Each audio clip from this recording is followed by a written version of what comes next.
وصلی اللہ وسلم علی عبدہ ورسولہ نبینا محمد، کہہ رہے ہیں کہ اللہ کی رحمتیں نازل ہوں، اللہ کی طرف سے سلامتی نازل ہو، کس پہ؟ علی عبدہ، اللہ کے بندے پہ۔ کون سے بندے؟ جناب محمد۔ اس امت میں سے صحیح بندے تو ایک ہی ہیں، صلی اللہ علیہ وسلم۔ ہم بندے ہیں لیکن ناقص بندے ہیں، ہم نے بندہ ہونے کا حق ادا نہیں کیا۔ جس شخصیت نے بندہ بن کر دکھایا وہ ہے جناب محمد صلی اللہ علیہ وسلم، بندہ کامل۔ یہ بندہ بننا کوئی چھوٹا اعزاز نہیں ہے۔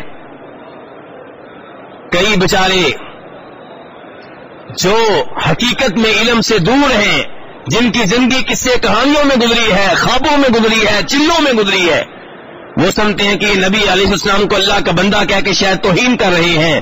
یہ نہیں جانتے کہ اللہ کا بندہ بننا کتنا بڑا اعزاز ہے۔ اسی لیے اللہ تعالیٰ نے جن جن مقامات پہ نبی علیہ الصلوۃ والسلام کو تعریف کے انداز میں ذکر کیا ہے، وہاں پہ اللہ تعالیٰ نے آپ کا نام بندہ لیا ہے۔ معراج کو چھوٹا واقعہ نہیں ہے، معراج چھوٹا واقعہ کہ بڑا واقعہ ہے؟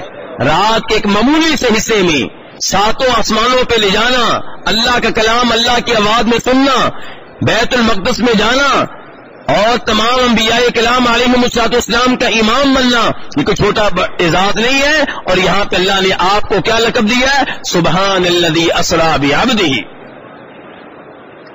پاک ہے وہ ذات جس نے اپنے بندے کو سیر کروائی رات کے تھوڑے سے حصے میں بندے کو۔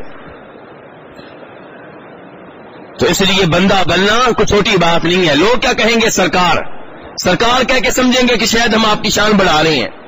سرکار ہونا کون سی شان ہے بھائی؟ سرکاریں تو بڑی پھر رہی ہیں، بڑے دنیا کے بادشاہ ہیں، ایک آیا وہ آیا یہ گیا، یہ کون سا اعزاز ہے؟ اعزاز یہ ہے کہ آپ اللہ کے بندے ہیں، اللہ کے رسول ہیں، اللہ کے نبی ہیں، یہ اعزاز ہے۔